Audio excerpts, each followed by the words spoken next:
All right. Choose this is muted.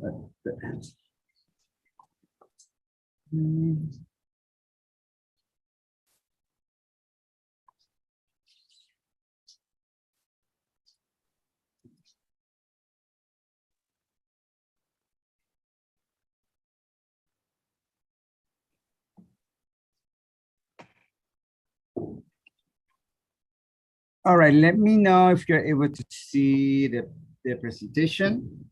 Yeah. Yes, we're good. Okay, excellent. Great. So welcome again to the Power to the Men of Color transfer experience. We're so happy that you're here. You're happy that you join us. As you may know, one of the most impacted groups during the pandemic was men of color at community colleges. In some community colleges, the drop was as severe as 40% of men of color not enrolling, not coming back during between 2020 and 2022. So, but even before that, the numbers for men of color, the trend was basically we're disappearing from college campuses. So the fact that you're here present is making a statement, and we'll talk about that a little bit more in a moment. I want to see if Alfred is here in the crowd. Yeah, so we'll have our colleagues talk about this in a moment. So just so that you guys all know, whenever you see a green camera on our presentation slides, that means that we're recording this portion of the webinar. And if you see a red camera, that means that we're not recording this portion, just in case we're talking about like anything personal or anything that is confidential.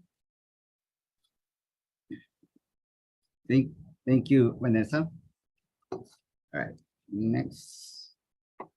We want to do a proper welcome. In other years before the pandemic, of course, that welcome would have been in our campus, and we cannot wait to bring you back to our campus. Definitely is one of the selling points of UCLA. I think it's a beautiful campus. Even I've been on this campus. Well, I'm not on campus today, but I've been on the campus for almost over 30 years now, and I still walk around the campus and I think, wow, this is an amazing place. So we can't wait until we can bring you to campus and just be in community with you all. But we want to welcome you because, again, it is important that we show up. It is important that though we may be fewer, that doesn't mean that we're not as strong as we have ever been. And I think it is important that, to acknowledge that for a lot of you being here today, whether it's to a remote modality, it is still a commitment that you're making. And I think I want to applaud you for doing that. I want to applaud you for continuing being persistent in your dreams. And we hope that throughout the day today, that you get a sense of the fact that you have a village, that you have a community, and that you have a group of people that are going to be rallying behind you to get you to the finish line. Too often, men of color are thought to be competitive, and there's nothing necessarily inherently wrong in competition, but there is something wrong when we're competing against each other. And what we hope today will be all about is not necessarily that highlighting competition, but highlighting how do we work as a team? How do we uplift each other? So with that, again, I want to say welcome, and I want to say thank you to the planning committee, the two full-time staff members that I definitely want to mention that have been from the get-go doing this since last year, are Franca Storena and Alberto Moreno. And then we have our great group of student staff who have put in a lot of effort to get this done today. So I want to say thank you to all the team for doing all of this work. It is important work, and we hope that our participants will be able to gain something from today's webinar. Thank you. And unfortunately, our director was not here today to give you the a welcome, but hopefully in the next activities that we had throughout the year, you will be able to connect with him. He sends his regards.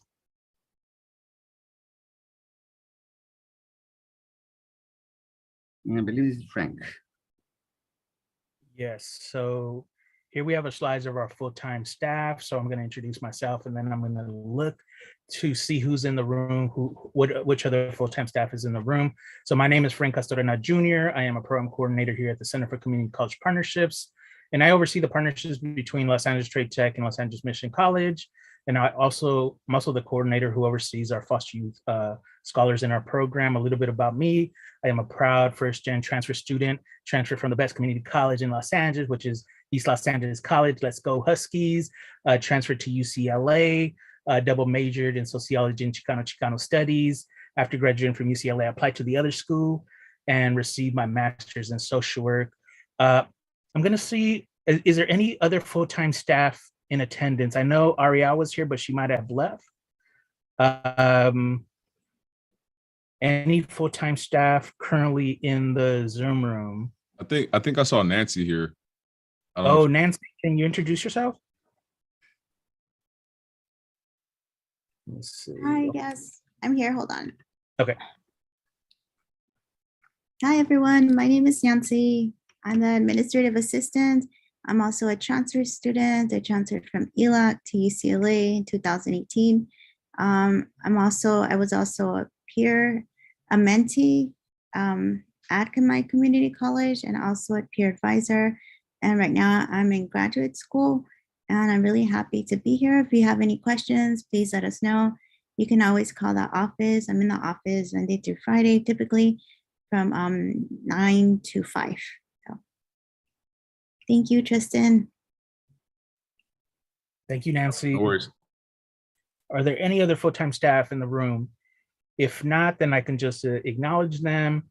We have Chelly Gonzalez, who oversees who's the program coordinator for East Los Angeles College. We have Sophie Seehauser, who oversees our Pasadena City College, as the program coordinator. Aria Rosman, who was earlier here, and she oversees Southwest and West Los Angeles. And we have Aurelia Reimer, who is our STEM program coordinator. Alberto Moreno, who is also part of the committee, but unfortunately can't be here today, oversees our Pierce College, and he's a program coordinator for Pierce. And we have Gabriela Abraham, who is our program representative, who's been, she's one of the few staff that actually reviews all the scholars' applications. And that's our full-time staff. So we can move on to, I believe it's the planning committee.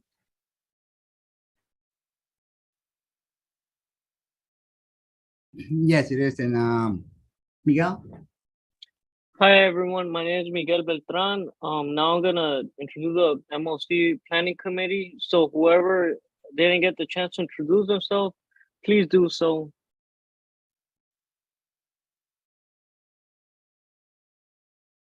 Let's start with Tristan. Tristan, who was our MOCP advisor throughout last year, and has assisted us in getting this webinar off the ground this year. So thank you, Tristan. If you want to introduce yourself.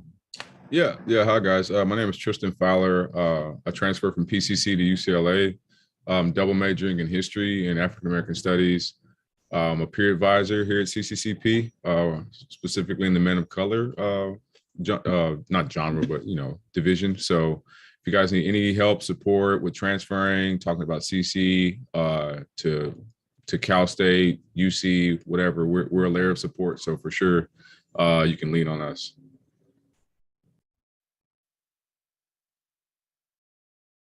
Aaron, would you like to introduce yourself, please? Yeah, good morning, everybody. My name is Aaron Soctavitan. I am a peer advisor for LA Southwest. I transferred from Citrus College, and I have my BA in communication as of 2 months ago. Identify as a man of color, as a Southeast Asian or Cambodian specifically. And I'm glad y'all are here. I'm glad to share space with y'all. I did the Men of Color program back in 2019 when it was still in person before the pandemic. And, this is such a full circle thing. And I'm glad to see the program continue. And yeah, happy to have y'all here. And I'll pass it on to Javier. Hi, everyone. My name is Javier. My pronouns are he, him, his. I have been a CCCP scholar since 2019. I'm from Los Angeles Pierce College, then transferred to UCLA in 2020. And I double majoring in poli-sci and communication. And to this past summer, I was a co-coordinator for CCCP's Sci Plus program. And MOC. MOC. MOC. MOC.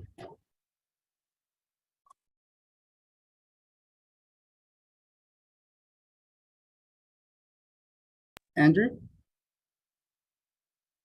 All right, Yeah, Andrew. Hello? Go ahead. Go for it. So yeah, my name is Andrew Cepeda. I'm transferred in fall 2021. I'm currently at UC Berkeley, majoring in sociology. I also identify as a man of color, particularly Mexican American, Chicano. Thank you.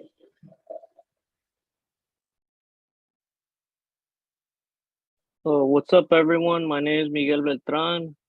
I'm majoring in sociology, minoring in Chicano studies. I identify also as a man of color. I go by the pronouns he, him, homie, just to create that space for those individuals that also identify as that. And I'm just here, to be of service, to y'all. So whatever y'all need, tap in with me. I transferred from PCC in fall 2021, and I'm currently at UCLA. So I'm more than welcome to go out of my way and help y'all, whether it's me giving y'all your personal or campus tours, social majors, if y'all need any recommendation for professors and stuff like that, the whole shabam. That's what we're here for,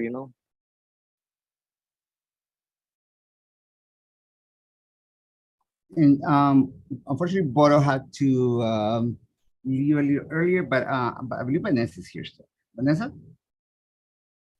Hi, everyone. Thank you for joining us. My name is Vanessa. I'm a peer advisor at Los Angeles City College, and I transferred from Los Angeles Valley College. I'm a second-year transfer, so a rising senior, and I'm majoring in sociology. Thank you. And there's so many other folks who have assisted us along the way. I want to also acknowledge those who, too often don't go acknowledged, including the folks who, the facilities folks in our campus who day in, day out do a lot of great work. And in special to another man of color, Mauricio, who is always ready to help out our students as well. And just one more acknowledgement I want to make. I want to say, acknowledge all the sisters who are here in the webinar, or the sisters who have helped us. You always show up. You always are, supporting us, and we appreciate the fact that you do. And it is our turn to support you as well. So, in a color, we gotta make sure we support our sisters as well, and be there for them as they have been for us. And with that, I'm gonna pass it on to Frank.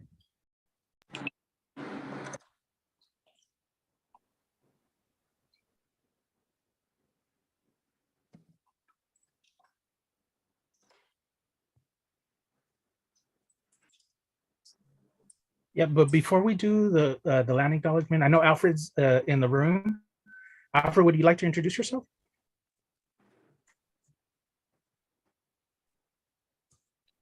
Good morning, everyone. My name is Alfred Herrera. I'm the Assistant Dean, and I direct the Center for Community College Partnerships. I'm really excited to be here with you and happy that you have joined us. This is an exciting and important webinar for you. Lots of information, but also lots of sharing and acknowledging all of the work that needs to get done. We're here to support you. We are here to make sure that your pathway to transfer is as stress-less as possible. And so we have a lot of information here. We have people who have gone that route already that are here to help you. We have great advisors. I want to thank the team, the webinar team who pulled this together. This is a huge undertaking. As you know, all of the different things that need to go into this. So we want to thank them for really pulling this together and everyone that's behind the work that we do. CCCP is here to support you. And that means you need to ask a lot of questions. You need to participate. You need to engage. You need to meet us halfway, and we will be there for you. So reach out, as Diana Ross says, reach out and touch, and we will be here to help. So congratulations on taking this step to get to your future. Have a great webinar. Thank you, Alfred. So now I'm going to move on to our land acknowledgements. So the Center for Community College Partnership, or CCCP, or CCCP at UCLA acknowledged the Tongva peoples as the traditional land caretakers of Los Angeles Basin, Southern Channel Islands, and are grateful to have the opportunity to work for the indigenous peoples in this place. As a land grant institution, we pay our respects to ancestors, elders, our relatives and relations past, present, and emerging. And if you would like more information of who was the original land caretakers of where you're currently located, just scan the QR code, enter your location, and you'll see who was the original land caretakers.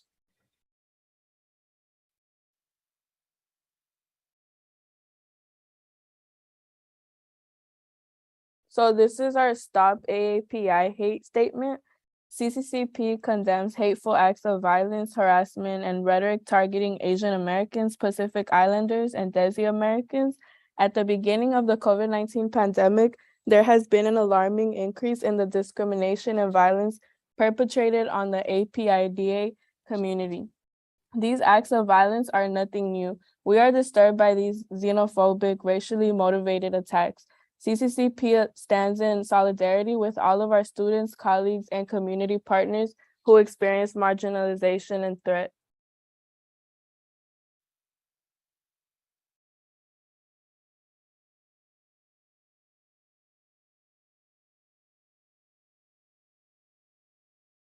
So our Black Lives Matter statement: to our students and colleagues in the Black community and across the diaspora, we stand with you. You are valued and an important member of our campus and off-campus family. We all need to acknowledge the challenges and work to change them. We must work together as people of color and allies, people who are concerned about our future, to eliminate these systematic disparities. We take a stand today and always because Black Lives Matter. And you can scan our QR code for CCP Black Lives Matter statement.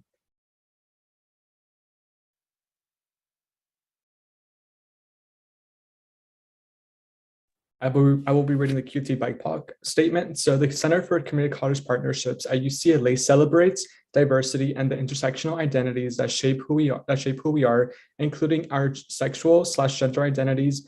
Understanding, respecting, and learning how and why an identity that may or may not be visible requires learning to hear and amplify the voices from the multiple communities and unlearning social expectations, heteronormative traditions, and oppression everyday practices. CCCP strives to create a safe, brave, and inclusive space for our queer, transgender, Black, Indigenous, people of color communities in which we can discuss openly, honestly, and lovingly the systemic barriers in the transfer pipeline and the progressive strategies to uplift each other.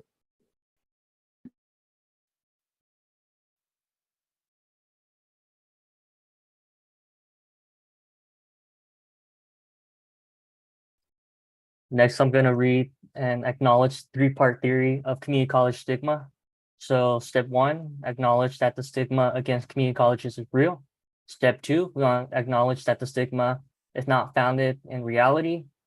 And step 3, most importantly, that we need to acknowledge that this stigma needs to be called out and addressed directly. So I'm going to drop a Forbes article here if you want to hear more about the End the Stigma campaign.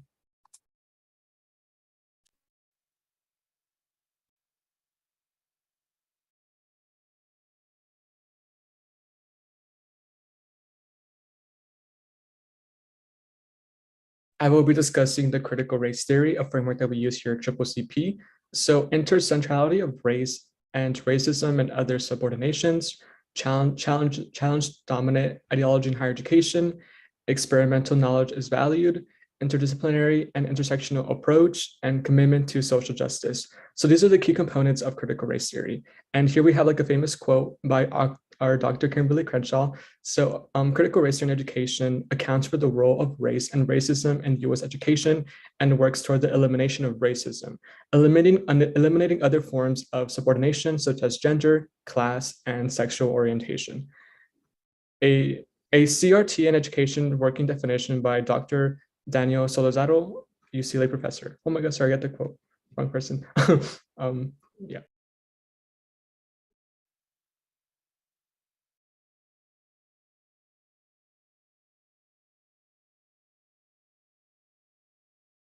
Hi, so now I'm going to introduce the community cultural wealth by Dr. Tarayoso and how that pertains to all of us, you know.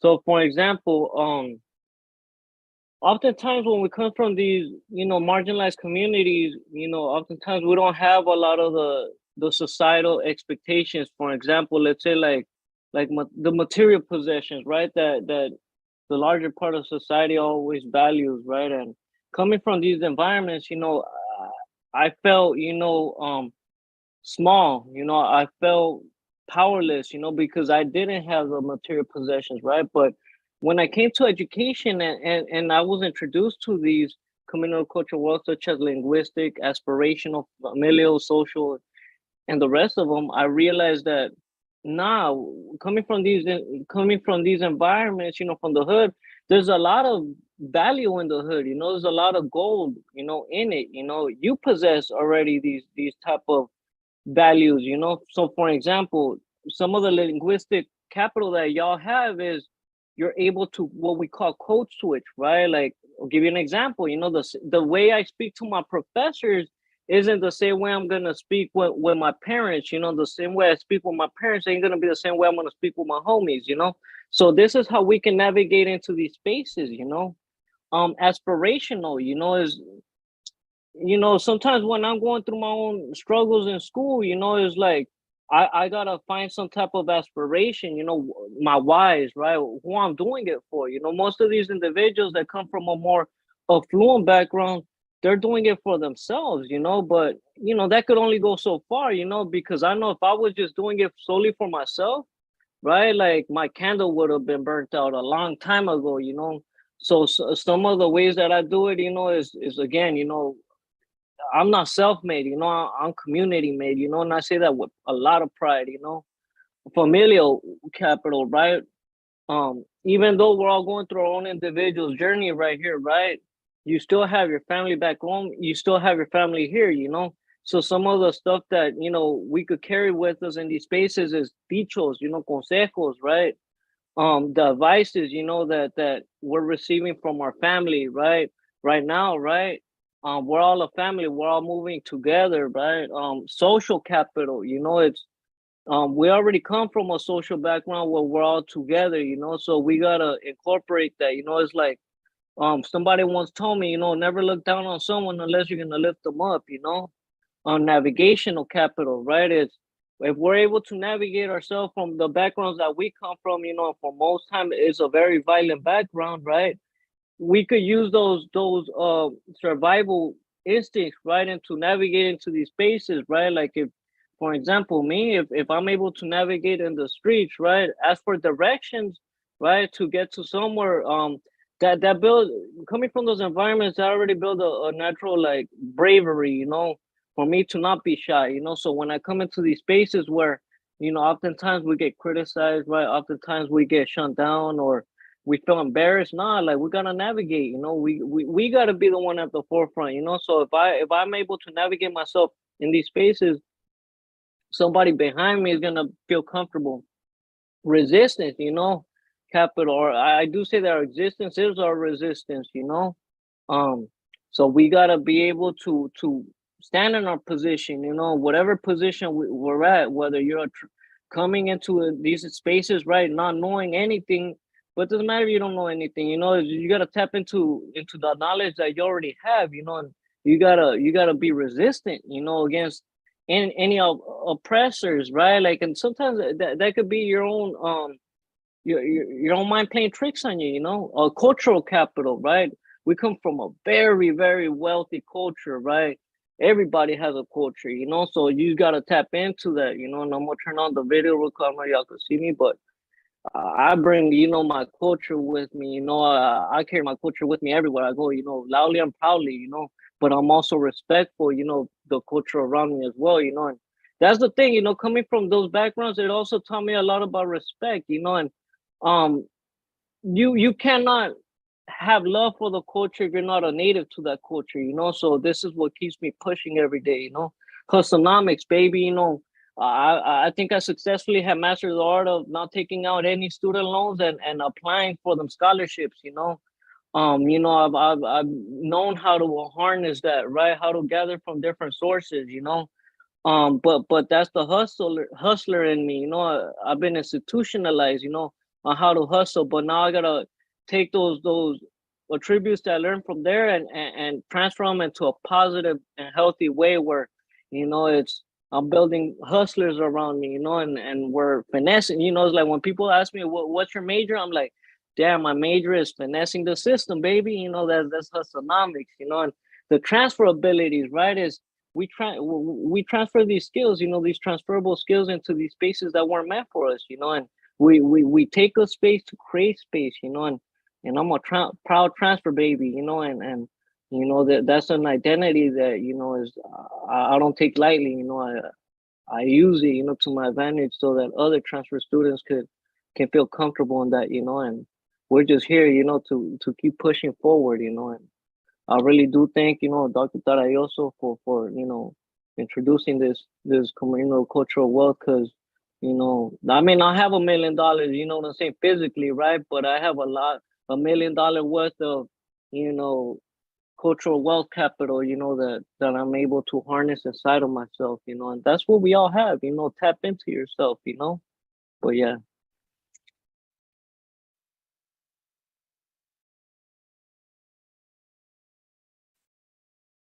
Beautifully said, Miguel. Thank you.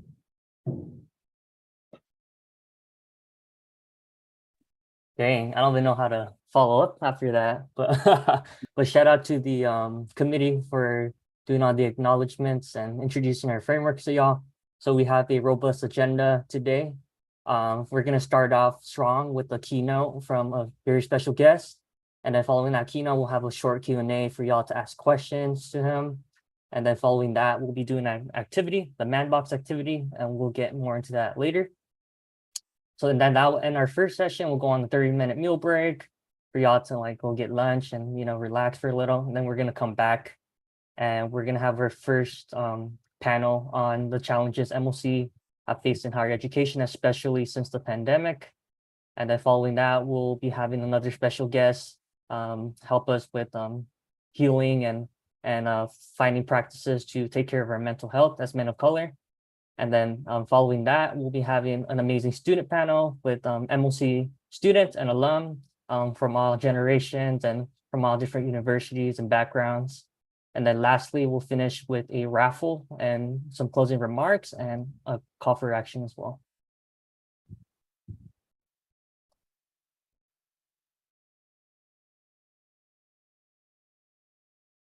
So to make sure that we are respectful, we have some community guidelines for everybody to follow, some etiquette.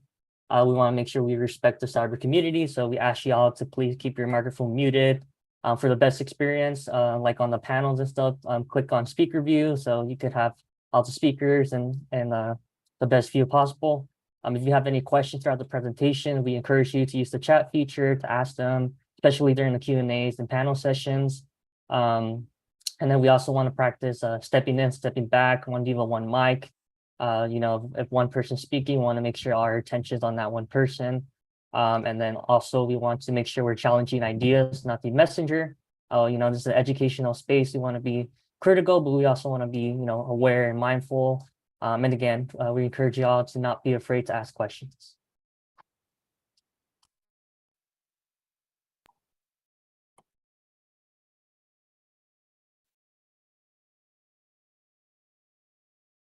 And I'll add one more on etiquette.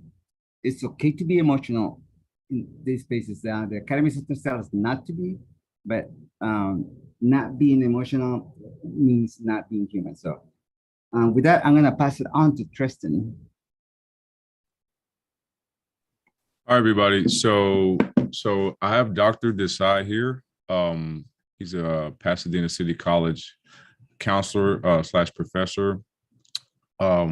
He's a really good friend of mine. It's funny, we've never even met in person, but the thing is, this guy's done so much work and continuing to do work in the field with helping students of all backgrounds, demographics, and particularly, men of color, former incarcerated students, try to make that transition and learn how to navigate not only higher education, but, society altogether. And he has a very vast, wide range of, or depthful information, because he's been in higher education for so long. So without further ado, I'll let him, state his piece, and we can do some Q&A as well. Hey, what's up, everybody? How y'all doing? Can you all hear me? Rohan! Hi, Rohan. Good. Hey, wow, it's amazing. It's kind of wild. I just hopped on here and I've seen so many familiar faces. And I love that. I see a bunch of folks that I recognize here, and students that were leading at where I'm at Pasadena City College and now doing their thing at UCLA, including Tristan and Miguel, Andrew. I see Salem, who's currently at PCC right now, and I see Sepper, who's a student in my program at PCC. So it's representing core. Yeah, in we the house. Yep. So I'm really, first of all, I appreciate the opportunity to be here and to kind of just share space with you all. When Tristan asked me to do this, I think up until about 15 minutes ago, I was like, I'm really just here to kind of be here with you all and share my experience with you all and be here for, as a support, in the same way that many people prior to me being in my position were as a support to me, and people who continue to mentor me and guide me in my career. But, I guess I can kind of share my journey as a student. If that's, Tristan, is that cool if I go that route? Man, listen, you do your thing, brother. All right. And you'll have to excuse me if I seem a little lower energy today. I'm coming off the flu, so it's been it's been a rough few days, but I'm back on the mend right now. So yeah, I started as I was a high school student. I actually did not know, first of my family to go to college. So when high school was happening, a lot of things were happening at home. It was not the easiest road in the home household, with a lot of issues with my father, and a lot of, just having to be an adult at a very young age in my house. And I'm sure a lot of you all in here can relate to that. And, being children of immigrants, my dad from the Fiji Islands and my mom from India, they didn't really understand the process of applying to university here and getting into college. So funny enough, when I was in 11th grade, I had told, thank you, Santi, appreciate that. And shout out to Santiago, by the way, man, you've been doing so much amazing work for so many years. I just got to give you your roses, bro. Thank you. Santi, I just got to take a quick detour. You're part of the reason why we have a Men of Color program at PCC. So I just wanted to give Santi a shout out.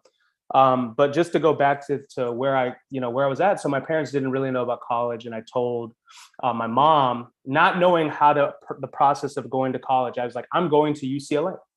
And I thought you just apply and you get in because you live in Los Angeles, and that's how it worked. And that's literally how I thought it worked out. So then I found out you had to take something called the SAT. I didn't do too well on it. I think I scored like a 980 or 970 or something like that, and I didn't get admitted. And that was kind of devastating for me, like not getting into UCLA, thinking that I would get in for some reason, even though I didn't have the greatest grades. And again, I say I didn't have the greatest grades, not because I wasn't capable, but because I had a lot of things going on outside of school, which I'm sure many of you could relate to, or many of us in here can relate to. So, I ended up actually getting admitted to Cal Poly Pomona, and went there straight out of high school. Kind of wish I would have gone to a community college, so I'd have had more time and, time to just kind of figure out what I really wanted to do. But, I made the decision to major in business. And some of you guys in here who've met with me kind of know this story. I would see people on the bus, men specifically on the bus, with a suitcase and a suit and a big cell phone with the antennas. And I would say I want to be that person, right? Because they seemed like they had money. And that's what I wanted, because we grew up with little means, as a family of immigrants. And I wanted money. And so I decided to major in business, ended up getting my degree in my bachelor's in business administration from Pomona, ended up working at Warner Brothers Music because I'm a big music head. So anybody that wants to chop it up about music, I'm always available and love talking about music. And I worked and I realized I was unhappy. And I realized that the music industry and marketing and business and making money for a company wasn't really for me. My first job was actually working at a skate park. I grew up skating. So anybody who in here who skates, you know what that's like, right? Where you stay out on the streets a lot and you see a lot of things and you experience a lot of things, and it influences your culture and your music and the films you like, and the way you kind of carry yourself. And it gives you I think it builds a lot of resilience in you. And I worked at a skate park with kids, and I used to love that job, but I was like, there's no way you could do a job like this as a career, right? Making money. And then I just so happened to, there was something in 2009 called the bailouts, where the economy in the United States kind of went down the tank. And Warner Brothers was laying off folks left and right. So I ended up switching gears and I ended up working at PCC. Making $10 an hour, filing papers in the nursing office, right? And this is like with a bachelor's degree, with a salary position, then going from the economy going to, down the tank. And then now I'm making $10, $11 an hour, filing papers at the nursing office at PCC. And that really forced me to kind of figure out, okay, what do I want to do now? I don't really love business. I've spent 4 years learning something I didn't really love. And I kept thinking about that skate park job. I kept thinking about, man, I loved working with youth. I loved mentoring. I loved working with young men of color specifically. And sure enough, I started meeting counselors at the community college. Shout out to, Harry Bloodgood, Dr. Michael McClellan, Beverly Tate, who was an English professor who gave me my first real shot in education. And through that, I decided to get my master's degree in counseling. And then I got, a counseling gig at PCC, at SMC, at Mount SAC, at Glendale, and eventually I landed at PCC full time. And now I'm here. I coordinate a program for men of color, which is a huge passion of mine. I get to counsel students in the formerly incarcerated program. As somebody who identifies as system impacted, is very meaningful work to me. I get to see my former students like Miguel and Andrew and Tristan, just like kill it in life and just doing big things for themselves, and that just brings me immense joy. And so I guess all this to say, whatever your path, you think right now, what your path might look like, or what you think success looks like, that could change in the future, right? And it's okay if it looks different in 5 years, 10 years from now. I did never in my wildest dreams that I think, in high school with a 2.6 GPA that I'd work in education ever. And it's the best thing that ever happened to me. I love my job. I love what I do. I love working with students. I love hearing former students of mine who now want to be educators. It's pretty phenomenal, man. So I just wanted to say again, I appreciate you all. I'm very excited for those of you who are, transferring, for those of you that are planning to transfer, and just enjoy, for those of you that are at the community college, enjoy your time there, because I'm sure some of our folks here will tell you, once they leave, they miss it. And so enjoy your time there, enjoy your time at UCLA, really lean on the mentorship of some of these folks in here. There's a vast knowledge base in this room, students and staff and faculty alike. A lot of just amazing people in here. So again, I appreciate you all. Tristan, I'm available for questions or whatever it is that you need. Yeah, I have to say this really quick. So I'll give you guys kind of a backstory. Like the pathway I was going to be set on, I thought I didn't have any chance at, UC, UCLA, USC or anything like that. And Rohan was my frontline counselor, and he had pretty much changed the trajectory of all of that. Like telling me, oh, bro, your GPA is this. Like, why don't you apply here? Like, you could probably get in, and And from that moment on, it's just been, I've been riding that wave, you know, of possibility and not really doubting or not even just settling, but just, you know, considering all options. You know, it broadened my vision and my knowledge about like, okay, I could do this, you know, like, why not try that, you know? So, yeah, without his expertise and assistance and help and brotherhood, like I wouldn't even be in this position I'm in right now. So, yeah, I definitely thank you, brother. I really appreciate everything you do and your journey and your expertise. And if you guys have any questions you want to ask him, feel free to, you know, chat or raise your hand or whatever. I do want to ask you, Rohan, because we've been down this road for some time in creating programs that in particular target men of color. Why do you see that's important at the community college? That's a great question, Santi. So why is it important to have programming for men of color specifically at the community college? Well, yes. I mean, obviously, when we look at just data, right? When we look at data nationally, we see that, you know, men of color are kind of in terms of playing catch up with transfer rates, retention rates, completion rates. There's a huge gap. And so we always look at the data first, but I think that's more specifically, I think we have, you know, I don't want to make assumptions and generalizations, but I know for myself, I'll speak for myself. I had a really hard time asking for help. I had a really hard time seeking out support in college. I think that there was this breadwinner orientation that I kind of had from, you know, my father, where it was like, you got to earn money, you got to make money for yourself. You know, school isn't that important. You got to get a job. And I think like, you know, depends on culturally, like depends on like, for me, culturally, I was like, you got to make money, you got to get a job, you got to do this. And school was kind of like, you know, just get a degree. I think also in terms of just like what we're seeing right now at the community college, I think we see a lot of prioritizing work and obligations outside of school over school.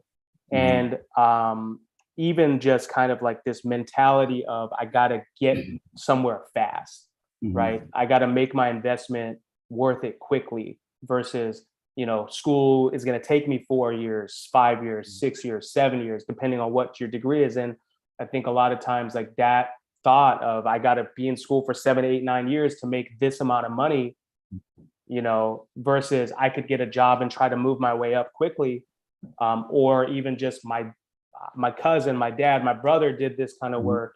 So I can, maybe if I go that route, it's easier. So I don't know. I think it's important. I think it's also like we need more. I think historically education has been a very white dominated, you know, profession. And I think teaching faculty, at least in K-12, have predominantly been white women.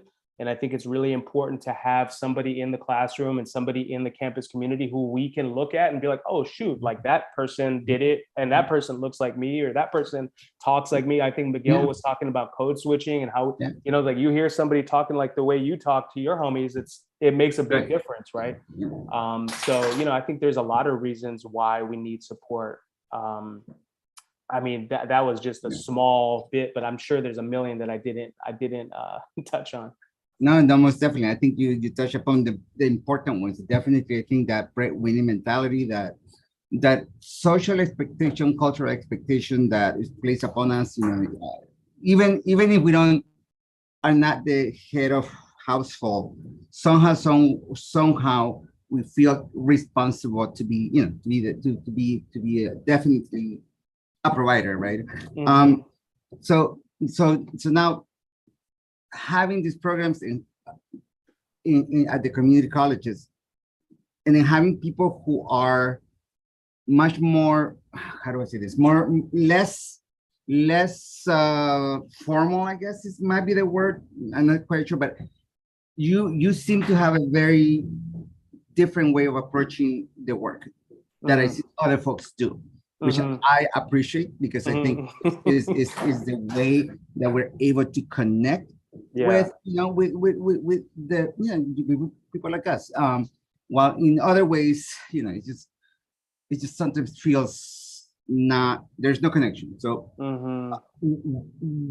how can we translate that to more I don't know, practices or more of you in this type of work? So are you okay, I'm thinking you're talking about authenticity, right? And being our real, like Authenticity, being warmth, real, you know, warm, being ourselves. yeah, that Man. you know, not necessarily following these protocols that, you know, there's this, I don't know, and I don't even know how to explain it. I think we become, you know, at least for me, I know that the folks that I work with become part of my group, my circles, you know, and of course, there's some boundaries, of course, but you know, it's different. And I think that's kind of what I'm asking you.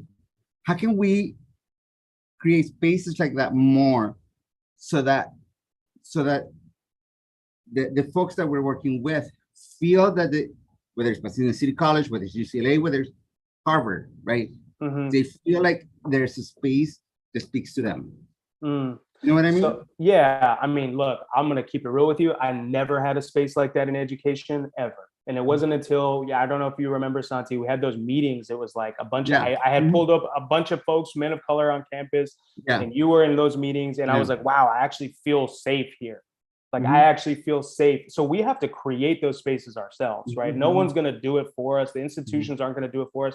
I mean, I see Dr. Trevor Brackett on here. Him and I work closely at PCC on the Men of Color program. I know he's involved with the AMEN board, but like in those spaces, in those rooms, like when we have our staff meetings every week and when we have meetings with our students, it's like family, brothers. Like literally we chop it up. We talk about our weekends. We have a check-in every day, like every week, like on our meetings, like, yo, what's good? What's happening? How's life? You know, like what's happening? Like forget school and work, what's happening in your real life, you know what I mean? And like, I think we have to cultivate those spaces. And I think you can do that as an educator in the classroom if you're willing to be vulnerable and if you're willing to be yourself and if you're willing to kind of let go of these white supremacist kind of like ideals and like the way that we have, you know, the way education, let's be real, like higher education wasn't built for us. You know what I mean? Higher education wasn't built for us. And it's programs like this, that programs like your program, programs like, you know, other programs across the state where we're allowing folks to really be themselves in spaces and feel safe in spaces, and hopefully transform education where we can have a school that reflects our experiences and our, you know, again, community cultural wealth, the capital that we bring to the educational space. But I think that, you know, we have to cultivate those spaces ourselves. We have to create those. I think it's networking. I think, you know, like Tristan, I met Tristan on like an express counseling phone call and we just connected and we stayed in touch through, you know, again, we've never met in person, which trips me out still to this day. I got to, and he's at my campus. I haven't met him in person either. And he works at my campus. Like it's a trip, you know what I mean? But like, and make people, you know, like you meet folks and you're like, oh, like when I met Trevor, I'm like, immediately, I'm like, oh, me and him are, boom, like we're on the same page, you know what I mean? So like I think it's like building your army, you know, build your team and make it a 100% unapologetically your space. And I think once you do that and you're authentic and students come and, you know, you're allowed to have a space where students can be themselves too and drop their bags and be cool, like, and just like enjoy and not have to, you know, be like, use their library voices. They could be a little loud. We can listen to the music that we listen to at home. You know what I mean? So sorry if that's a long-winded answer, but I think we have to make our own spaces. Yeah, that's not, I mean, I think that it's in the specifics that we get the, you know, the real answer, I think, and those specifics you gave us. I mean, I think, you know, not using the library voice. I mean, that's such a, not such a little thing. I mean, it's like, you know, there's so many spaces around, sometimes academic spaces that, you know, they tell you to lower your voice, lower your music, lower who you are, basically. That's, you know, what the message is. So I think it's right on point, and I you know, I appreciate that response. I want to see if there are any questions from our participants, and if not, I don't see one, but let me see. Okay, so, but I did want to then do a follow-up because I think you also hit on a really huge one, willing to be vulnerable. And I think for men of color, that was a hard one, don't you think? Whew, man. So we had our orientation yesterday for our new student cohort for men of color. And we talked a lot about this, about vulnerability and, you know what, like, I don't know everybody in this room, like who had a dad or, you know, in their home that was like, it's okay to be super vulnerable. If you did, like, that's a gem, like that's a gift. You know what I mean? Because like when I grew up, I remember it was like, suck it up, don't cry, don't complain, grind, grind, grind, bust your ass, do everything you can to get where you need to be, and don't complain, right? And don't cry about things. And I think what that does to us, and it's funny enough, my dissertation topic at that other school is about emotional vulnerability for men of color. But you know, and so we see a lot of this culture of like this machismo culture where it's like it doesn't allow us to have feelings. And the reality is we all have feelings, right?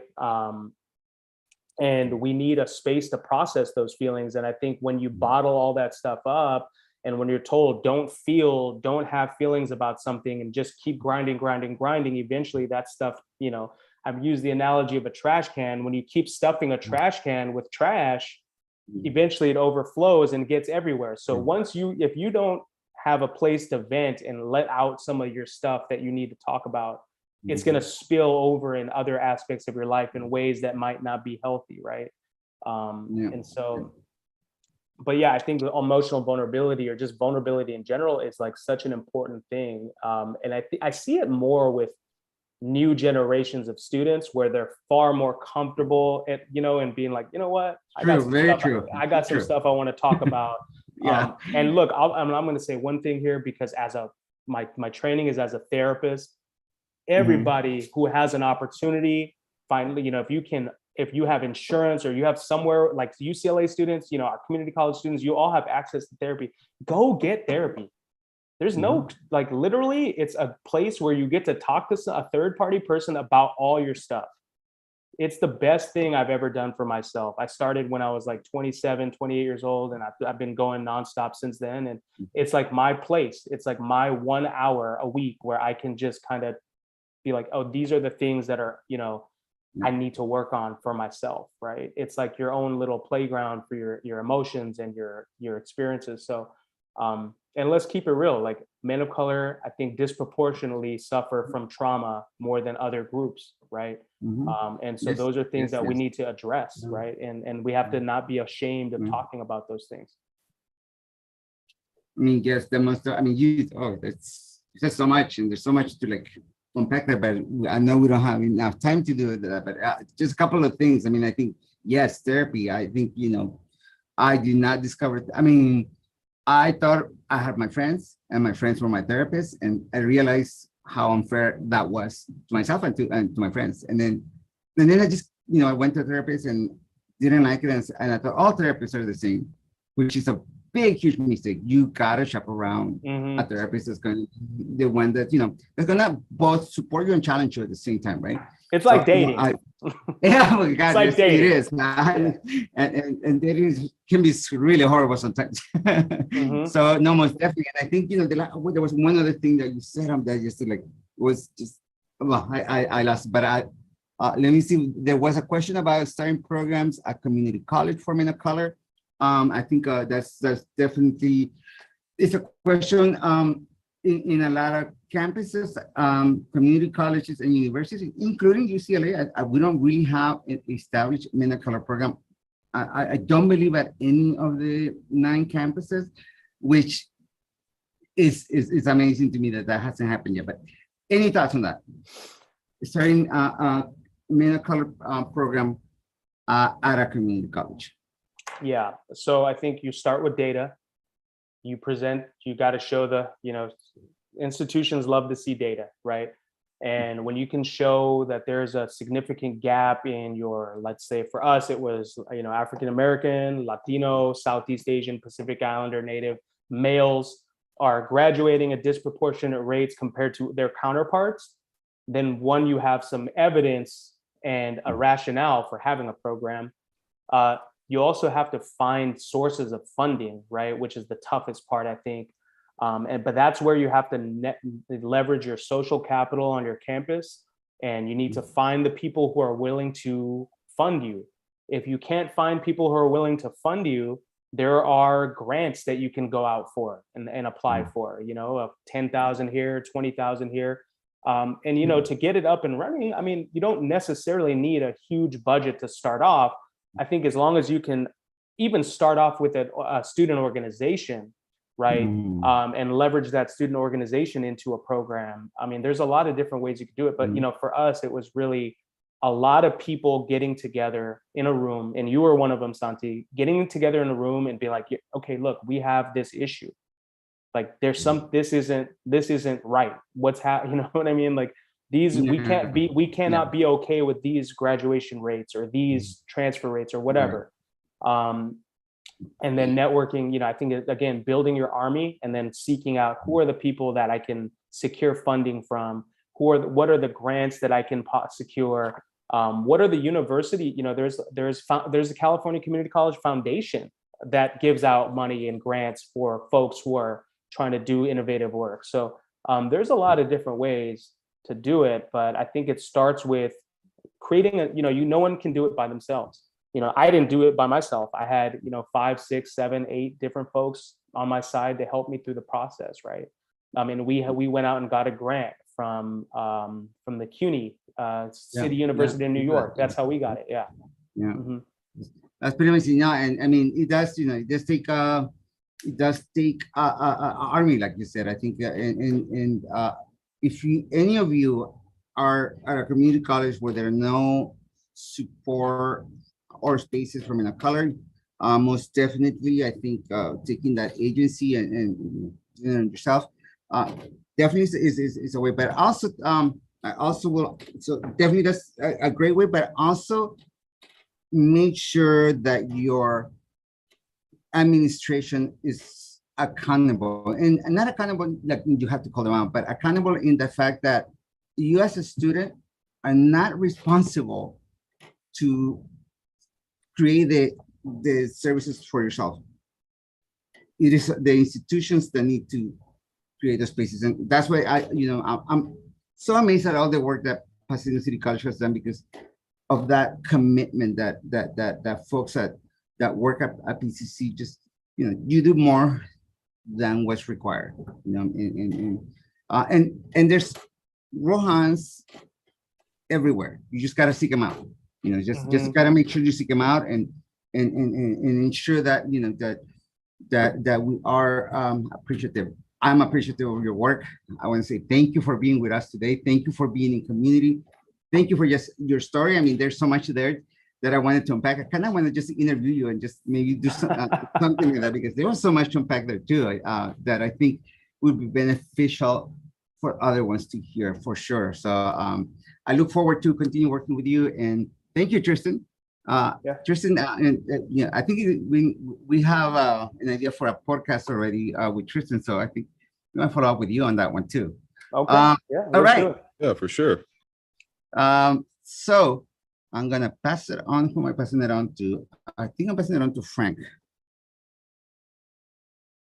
I think it's Javier's gonna take over the slides, and I'll be back in a bit.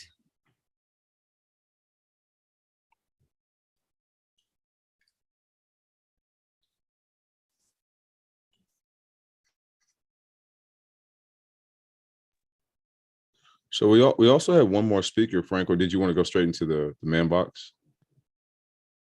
The man box activity was next on the agenda. The next speaker is who do you have for the next speaker? This is for Dr. Trevor Brackett. Okay. I see. That was it. Okay. Justin and Amari, would you be okay with pushing this back a little bit? Only because we used to work with Brackett at Norco College. Yeah. Amari. It's good to have you back. Yeah, it's good to be here. All right, Tristan, if you don't mind introducing. Okay. Yeah. So another person that really doesn't need an introduction is a good friend of mine and colleague, Dr. Trevor Brackett. He does a lot of work in the AMEN project, sector of like, diverse student pools. He works with athletes, which we all know a lot of men of color or athletes at the community college and university level. So he definitely has a broad knowledge of what that transition looks like, how to navigate society and higher education. So without further ado, I'd like to introduce my brother. Does a lot of work in the community, man, and hopefully y'all can gain some knowledge from him. Grinding all my life, sacrifice, hustle, pay the price. Yes, sir. Got to roll the dice, that's why all my life I've been grinding all my life, all my life. I've been grinding all my life. Let's go, y'all. Wake up a little bit. Wake up. I hope we all good. I hope everybody grinding out. Miguel, I'm thinking about you, my brother. That was great, great. Everything you were saying was excellent. Coming from the barrio, coming from the hood, and never forgetting who we are, right? So I figure I'll play a little bit of Nipsey Hussle. All right. All right, all right, all right. Let me go ahead and cut that off. Good morning, good morning. How everybody doing? Dr. Trevor Brackett, counselor, associate professor, and also the new department chair for the counseling department at Pasadena City College. Just got back from Africa, from Kenya, from Mombasa, Kenya, from Tanzania, Zanzibar, Tanzania, and also Nairobi, Kenya. I'm getting ready to go to Ghana, Africa. As you can tell, I'm in the spirits, representing my culture, representing who I am as a Black man, as an African man, and I'm just super excited to be here. When Brother Tristan, told me about this, I was absolutely, number one, I was grateful for the fact that he's, that he selected me to be on here. Omari, what's up, boy? I ain't see you in a long time, my brother. What's going on, man? So good to see you, brother. Quick story on me. I know somebody said ELAC was the best community college. I don't know about that. I went to College of the Canyons, went to COC, the Cougars, played football there, grew up in South Central Los Angeles on 39th Street in Normandy, to be specific. And, that really, really groomed me. It really, really framed me into being the individual, into the man that I am today. Growing up in South Central, back then, it was survival of the fittest. However, I knew what I wanted to do. I knew that I wanted to be successful by the right means, some way, somehow. So I ended up playing football my entire life. So I played football, and Brother Rohan was talking about the SAT. He got like a 980. I got like a 790. And I didn't even know what the SAT was, right? So out of high school, and as an athlete, we were supposed to get an 820. So I missed it by like 2 questions, I believe. So that I ended up going to, I got a full football scholarship to University of Oregon to play football there. They had offered me a scholarship as well as Boise State University to play there. But unfortunately, I wasn't able to pass the SAT, so I had to go to the community college route. And that's why I ended up going to College of the Canyons. I wanted to get out of my environment. I figured, I lived, close to West LA and Southwest, but I kind of figured, I kind of want to get out of my environment. I want to go somewhere else. That way I could stay focused on my academics. I could stay focused on playing football. So that's why I ended up driving from LA to Santa Clarita every single day, which was amazing. It was one of the best things that happened to me because it prepared me for what I didn't know to really be an event for me to commute, for my entire life. Prior to College of the Canyons, like I said, I went to Manual Arts High School, graduated from Hollywood High School. Then after that, I get a full football scholarship to University of Nevada, Reno. Fun fact, I like to tell people I'm one of the ones who hosted, Colin Kaepernick, as well as Virgil Green, some guys in the NFL. Everybody should probably know who Colin Kaepernick is. Kind of one of the reasons why he came to Nevada. After that, I took some, I'm be real. I took some time off. I got Once I didn't get drafted into the NFL, I kind of went down that path of, I like to call it the black phase of my life. I ended up going back to my neighborhood, rolling with my crew, rolling with my boys, and doing some of the things in which I shouldn't have been doing for about 8 years. And I'm just, by the grace of God, I'm just grateful and thankful that I'm in the opportunity that I am now because of some of the decisions which I was making throughout my environment. Ended up going back to pursuing my master's degree. I was given a chance and opportunity as I was working in the Drug and Alcohol Rehabilitation Center. And I was traveling from Compton to Malibu on a bus. Again, I was commuting, right? So, but I knew that I had to try to not do the things that I was doing. So I had to work to provide for my son, who actually is looking at UCLA to play football. He played for Corona Centennial now. So he just told me that UCLA is one of his top schools right now for him to go and play football. So which I was excited about and kind of broke that down. So UCLA is actually up there. So his name is Sincere Brackett for those that kind of want to know who he is. So he's going to be all right. He's going to be all right. So from there, did the drug and alcohol rehab things. I went back, pursued my master's degree at Fresno Pacific University because I was giving an opportunity with somebody who wasn't Black, and I'm going to talk about that shortly, to give me an opportunity to pay for my education as I was kind of in like a stupor. So I commuted back and forth from LA to Fresno for 5 years to get my master's degree. And to also, I was applying after I did my master's degree, I had to do my intern hours over at Fresno City College because I wanted to be a counselor. I wanted to be like the counselor who helped me out, which is Coach Garrett Tujay, who was my football coach, but also my athletic counselor as well. So I knew I wanted to, that was ingrained in me when I was like 18. I kind of knew I wanted to help out community college students. So I ended up going, commuting, doing what I have to do to try to accomplish my goal and my dream. And I was driving back and forth for 5 years. And I ended up moving to the Inland Empire into Corona and commuting from Corona to Fresno as I got hired as a part-time adjunct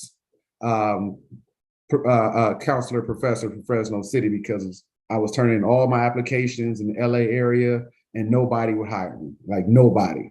So I had to do what I had to do to try to, build my resume. It was at that point to where I was able to join an organization called AMEND, which is African American Male Education Network and Development, and just really trying to network to where I could stop that commute. It was killing me, y'all. It was killing me. I mean, 5 years was more than enough. So I ended up getting a chance and opportunity to work in the Riverside Community College District just by me networking at the African American Male Education Network and Development Conference. So he brought me back, he brought me home, and I started as a substitute part-time Yajima counselor, which was, it was only part-time because the individual who was working it before, she was getting ready to go on maternity leave. So it was a leap by faith. I kind of do what I want to do what I had to do. So I said, you know what, I got to just, like Miguel was saying, I kind of had to use my street IQ, right, to kind of hustle throughout, and navigate throughout the counseling spectrum in that district. So while I was working as a substitute, I was going to the EOPS department, I was going to general counseling, I was going to the TRIO department. Now the hustler in me came out like, all right, look, I did this in the streets. So now I know if I transition this from the streets into the corporate world, somebody's going to take a look and know who Trevor Brackett is, right? So I was praying for the gal to not come back that was on maternity leave because I needed her job because I had a family to provide for, but she ended up coming back. So I was like, oh, that's it, right? They're going to release me and now I'm not going to have a job. The hustler in me came out and guess what? They ended up bringing me on as a permanent part-time general counselor, and I was also working in the TRIO department. So that's why I was feeling what Miguel was saying. I was like, yes, Miguel, preach, brother, preach, because it's real, right? So I ended up doing that. And I said, you know what? I want to be at the top. I want to be at the top. I don't want to, just have a master's degree, right? Especially as a Black man in this community college world that we live in. I'm like, you know what? No, because I want to, be I'm going to be a president of a community college one day. So I said, you know what? I took 1 year off.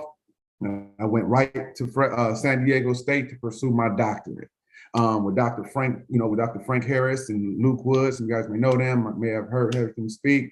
I said, I want to be like the individuals, my new friends, that brothers, I want to be like them because they're all presidents and vice presidents and deans within the California community college system. So they kind of motivated me to be where I'm at. And on top of that, in addition to that, we talking about dissertations. I wrote my dissertation on creating a pathway from incarceration into a community college amongst formerly incarcerated African-American males in Los Angeles County. I'm currently working, I currently work in the jail system as well. I'm working with those brothers in there because for me, I read a lot of theory on it, but I like to tell people I am that theory. I am that Black man who was told he was going to be dead by the time he was 18, who was told that he would never amount to anything. I was nothing but an LA thug by my head football coach at the University of Nevada, Reno. And I just got a chip on my shoulder to where I was like, you know what? That's not cool. And my goal and my people asked me, they told me when I was on my doctoral program, what I was going to write my dissertation on, and I told them, and one of my classmates told me, how am I going to help those people? They can't be helped, they can't be saved.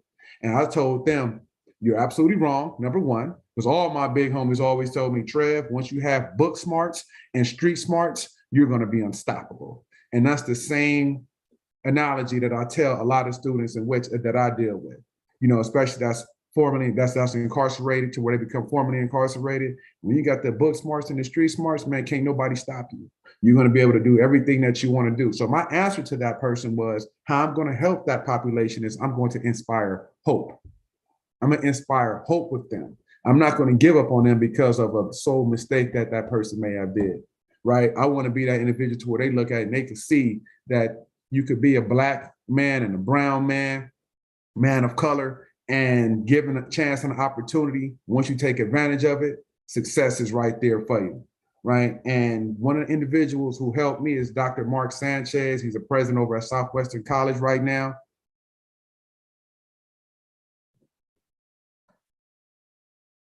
A Latino brother who believed in my goals and my vision. And that's why I said, not everybody who looks like you will help you. And, it's okay to work with those people who don't look like you, but want the best for you, right? That's critically important. And that's the power of networking. Because if it wasn't for Dr. Mark Sanchez, I wouldn't be here today, I feel. I felt like he felt my passion. He knew that I wanted to work with students and to help students of color, right? And I say that unapologetically, and I'm going to always say that within the community college spectrum, is that I'm here for all of my students. I'm here to see all of my students be successful, no matter what race and color, nationality they may come from, culture they may come from. I authentically do what I do because I'm excited. I get excited doing it. I get excited seeing individuals transfer and matriculate over to the UC and the CSU system and the HBCU system. Got a great team with me, Brother Rohan Desai, who shout out to Ro. He sat on my hiring committee, and he brought me to PCC. He had faith in me. He believed in me as well. And we have a great brotherhood within Ascend, our Men of Color program that we run. We started a African American Male Education Network Development Student Charter, which is a men charter at PCC, that's doing phenomenally well.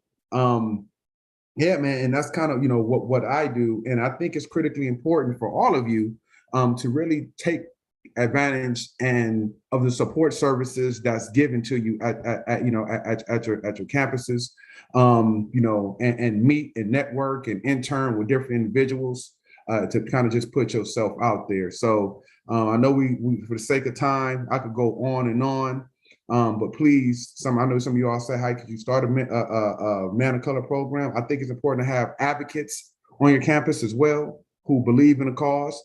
We got great advocates, Dr. Cynthia Levo, our president, has been phenomenal, at Pasadena City College, to where they believe in it, they know, they meet with us all the time, and they truly care about our students, all of our students, so just really having that, an advocate. If I could be of support or be a mentor any of you all, feel free to, connect with me. I'm absolutely down and okay with that.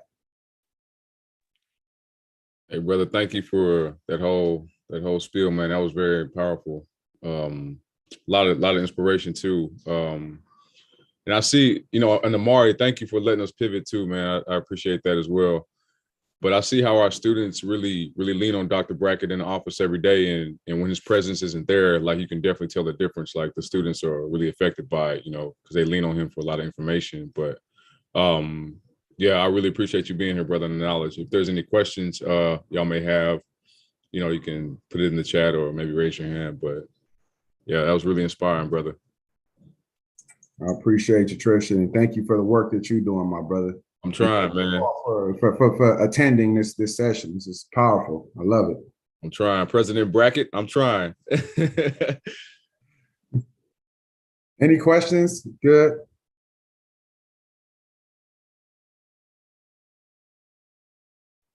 I have a question. Okay, go ahead. Sorry.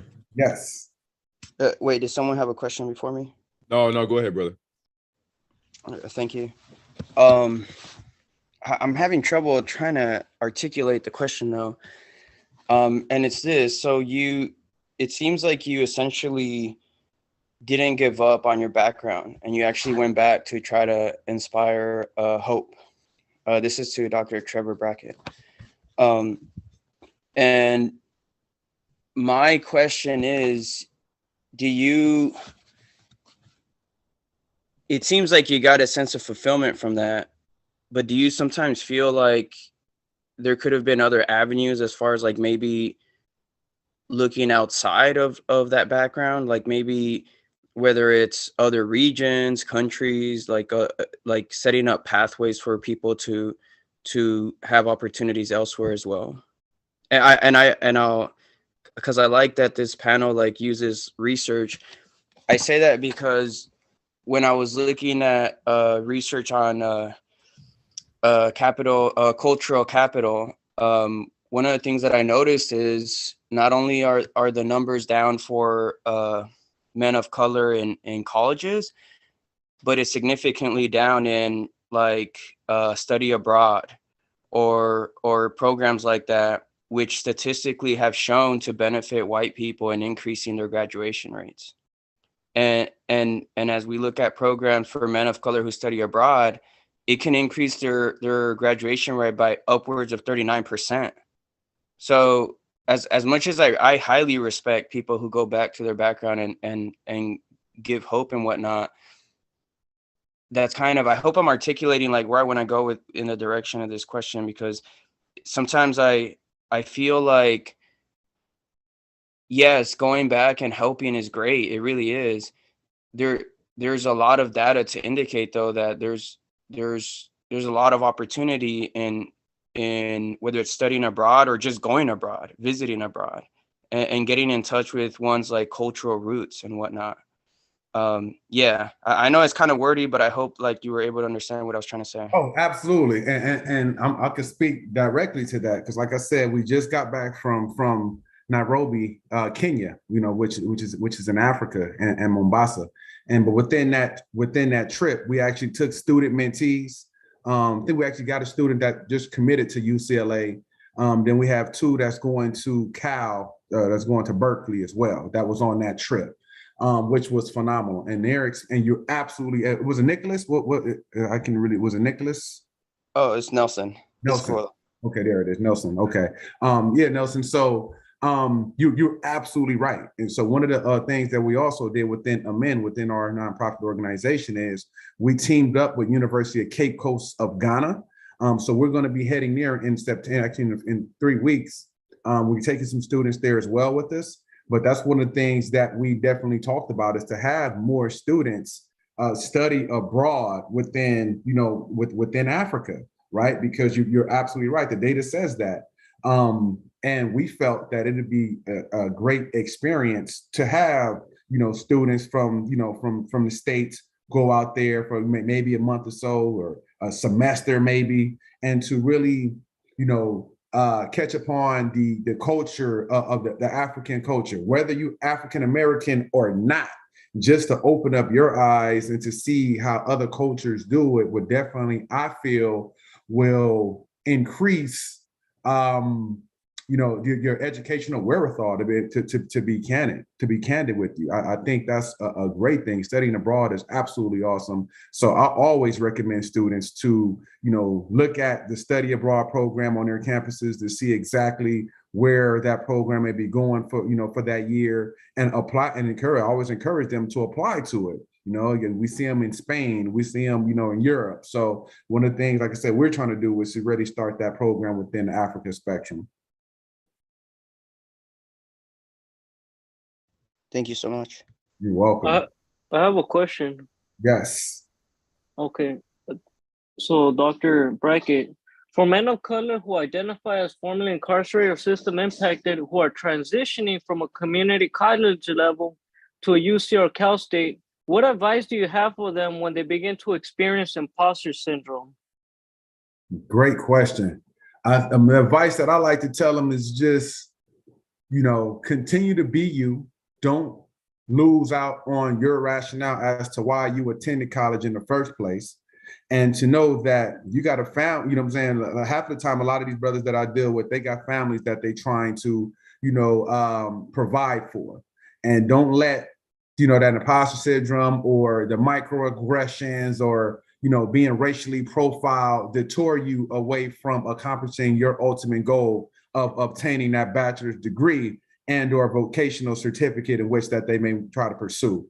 So, because as a man of color, it's inevitable that we deal with that type of stuff, right? We deal with the microaggressions on campuses. We got to deal with the imposter, syndrome and everything of that nature. So, just being true to who you are as a Black male, as a brown male, whatever the case may be, right? As an Asian male, being true to who you are and not forgetting your rationale as to why you're doing it will ultimately motivate you to pursue and to complete that degree.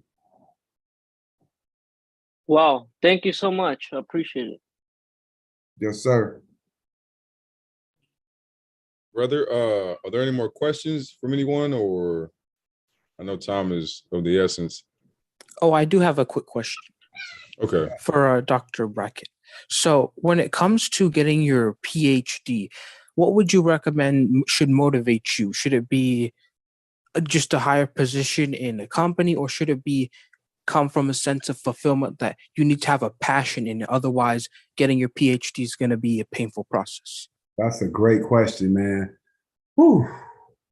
Definitely you want to have that passion. And I think, I can speak for me because everybody's journey is different. But when my coach told me that I was nothing, Coach Chris Alt told me I was nothing but an LA thug and I would never amount to anything. Like, I say that all the time because that's something that really stuck with me. And, it kind of goes back to Miguel's question. I felt belittled. I felt like, damn, this man really think I'm nothing but a thug. And for a long time, for 8 years after I graduated with my bachelor's degree, I believed him. I believed him that I was nothing but an LA thug. So I started conducting myself doing LA thug stuff, right? And it was through God and prayer for me and being a man of faith and a man who believed that, you know what? The real, I was like, man, F this dude. Like, you can't tell me who I am. You don't know the shit that I've been through, my language that I've been through. I made it to College of the Canyons when they said I was going to be dead by 18. They said I wasn't going to graduate with a bachelor's degree, right? I was the only football player who graduated with a bachelor's degree. They said I wouldn't get my master's. I got my master's degree. Who the hell is he to tell me what I am? So I said, you know what I got to do? I got to prove him wrong. I got a chip on my shoulder. I got 3 kids that's looking at me. You know what I'm saying? I got 3 kids that's looking at dad to see the things that I do. My oldest son, true story, he's 17.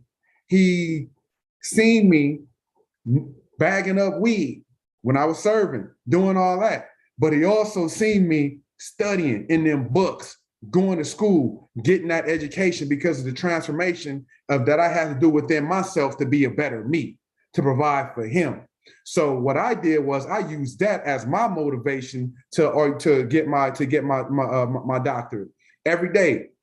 When they was trying to say a lot of microaggressive stuff against me, but I thought about the bigger cause and the bigger picture. So now when I'm in that prison cell and I'm looking at those men, I laugh at them people because like, look, now I'm doing what God want me to do. I'm doing God's work. I'm not doing nobody else's work but God's work. And that's the focus and the mindset that I have, that I'm going to continue to have, and to know that my calling on this earth is much bigger than what I got going on. As long as I feel like I make my Lord and Savior happy and my family happy, I'm good to go. Thank you, Dr. Brackett. You're welcome. Hey, you got the chat on fire, man. It's so much inspiration. I think Rashawn had a question. Rashawn, are you there? Oh, Rashawn says, I'm a non-traditional student of color and I'm looking for resources to get as much money for school and other resources and internships, study abroad, and just networking. Do you have advice as far as program scholarships or just opportunities? I'm just trying to have a smorgasbord of opportunities. Absolutely. Rashawn, what I would say, definitely look up our organization. I think Brother Trisha posted it in the link, amen.org or amen.net. I think it's org unless they changed it. But yeah, we help brothers, man, and we take on, mentees, those individuals that, want to, get a bachelor's degree and you get an associate's degree, and we take them up under our wing. And we do that. We do our work unapologetically. We try to dismantle the racist California community college system as much as we can as brothers, to make sure that we support our Black male students. And that's something that we proud to do. We proud to say that. It gives us something to look forward to know that, hey, we helping this next generation of Black students, of men of color, of our men of color students. Right. So, so definitely take advantage of utilize us as a resource. There's other programs that you can possibly look forward to. And like I said, I'd be more than willing to show you the ropes and help you out, brother, as much as I can. I try to, keep 100% authentic as much as I possibly can to the best of my ability. Thank you, brother. We'll let you get to campaigning for that presidency. So I appreciate your time and your knowledge and input with everything. And I'll see you soon. Absolutely. Thank you all so much for everybody's for your willing to listen to me, and good luck with everything, and make sure y'all get that bachelor's degree, and take care, y'all. Peace. All right, Aaron or Frank, did you guys want to transition? I know I'm. Yes. Yeah, so this is going to be Aaron. All right, damn. I don't even know how to follow up with that one. You got a powerhouse of guest speakers today. And I have the honor of introducing our next two who will be facilitating the Manbox activity. They're actually my big brothers, my peer mentors when I did MOC in 2019 with Miguel and Andrew and some of the committee members here. So I'll introduce Amari first. So Amari worked for over a decade in manufacturing and industries before he enrolled in community college with the intent on pursuing a more fulfilling career. He obtained his associate's degree in both math and computer information systems, and bachelor's degree and a double major in stats and applied math from Norco College and UCLA, respectively. His work experience includes working with nonprofit organizations, secondary educational institutions, California community colleges, Cal State. He worked everywhere, basically. Amari's last position as a director of a nonprofit allowed him to oversee a dozen projects, from a college prep course to a robotics course, teaching students how to build and fly drones. Pretty cool. He taught multiple subjects in the STEM field, from math, computer programming to unmanned aerial systems. And Amari is currently a co-founder of Cultivating Hope, an educational consulting firm, as well as a co-founder for the JT Mitchell Pre-Apprenticeship Academy, an organization that prepares students to take the written and oral exams and enter in union construction and trade careers. And then Justin matriculated through public school from the K to 12. He became the first in his family to attend college by enrolling at Santa Monica College. He became involved in student orgs. He worked with community nonprofits and developed a passion for social justice and supporting underrepresented and minoritized communities. Justin ended up transferring to UCLA. He received his bachelor's degree in not only Chicana and Chicano studies, but also a double minor in African American studies and education studies. He also achieved his master's in education from UCLA, specialization in race and ethnic studies. So he's a double Bruin. And at Norco College, he led efforts in creating an empowerment program for men of color, foster youth, and first-year students. And Justin is currently serving his community as the Basic Needs Program Manager at Long Beach City College. So give a warm welcome to Amari and Justin, and much love to them.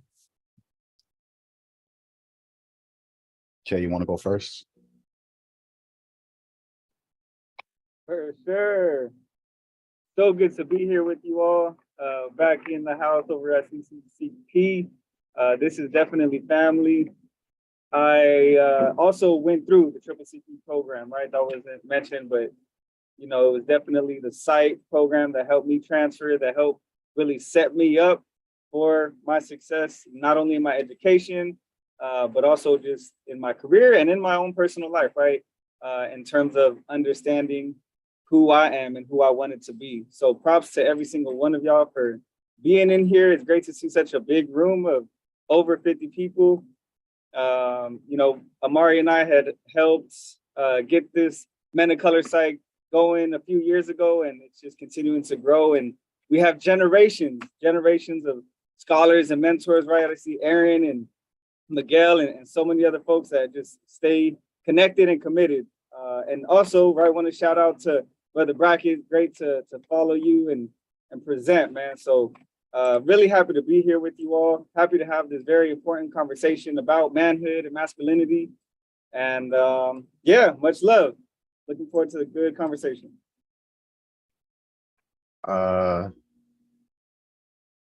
If I could rewind time and go back when y'all was like, hey, can Dr. Brackett go before you? I would say no. I hate following Trevor. He always, and I'd be slipping, like he does the same thing every time. Every time we got to follow Dr. Brackett, he shuts the room down, and then we got to come on and be like, my name's Amari, this is Justin, just regular old dudes trying to follow Superman. But no, it's an honor to be on the same platform with you, Dr. Brackett, if you're still here. What's up, MOC? What's up, CCCP? MOC. Got it out. They're never gonna die. Never gonna die. I would like to take full credit for creating this program with Justin. Back in 2000 something. What was it? 2018, 19? We linked up with Santi for lunch. We were working at a community college, and we had a Men of Color mentoring program. And then we came to Santi and we're like, yo, what's up, man? We want to, pick your brain and see if we can assist. We can assist you and you can help us. And so as a result of that, Santi created this program. So we kind of like co-creators, co-founders, we had a little initial conversation. He probably stole some stuff from us and we stole stuff. We exchanged information and, all that good stuff. We've been here since day one, man. I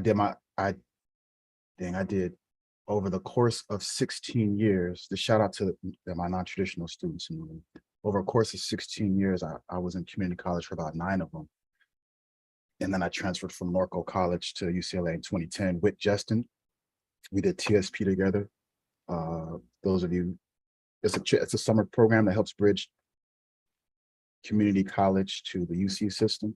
So that's where I met Jay at. I came to UCLA with my daughter. My daughter was in the 2nd grade, I believe, when I got there. I can do the math. No, she was younger than that. But she moved in with me. And then it was funny because then Justin ended up having his daughter while he was at school. And I was like, you ain't learn from us, bro. You have your kids after school. If you ain't had them before school, then you have them after school. You don't have them while you in school. You got to stay focused, bro. So we connected as friends, as classmates, as fathers, and got to hang out a lot. And then really our friendship developed and our brotherhood developed after school more so than I think during school. We worked together, we were peer mentors together back then, but we ended up growing after that. I don't want to take too much time on my personal pathway. Appreciate you for reading my bio. If you got any questions about myself or Jay, we're open. You can ask us. But I want to jump in, man, because I think there's a lot on what we could talk about who we are as individuals. But in terms of this exercise for today, we definitely want to go ahead and get that started. Did you want me to share my screen? Do I have host sharing abilities to build the slides? Jay, you want to start the icebreaker without the slides? Yeah. Cool. So today, right, you saw it on the slide. The name of this workshop is called the Man Box. And so today, and this workshop is collaborative, right? So we are going to ask for everybody's participation, not ask for it, we're going to require it, because in order for us to have this conversation, it's going to require everybody, right? So we are going to have a time when everybody's going to get into group breakouts, and we are going to talk about your own ideas of manhood, right? What does it mean to be a man, and what is not like manly, okay? And we're gonna talk about what that means. So with that, I wanted to say again, like, this is all conversational. I'm sure in the beginning of this day, they did share, what it means to have a safe space. And so I wanted to reiterate that as we go into our breakout rooms and the conversations. Amari and I, we are not about being politically correct, right? And I think that that's very important about what it means for us as men to step into a safe space. It's to really be yourself, okay? So whatever's on your mind,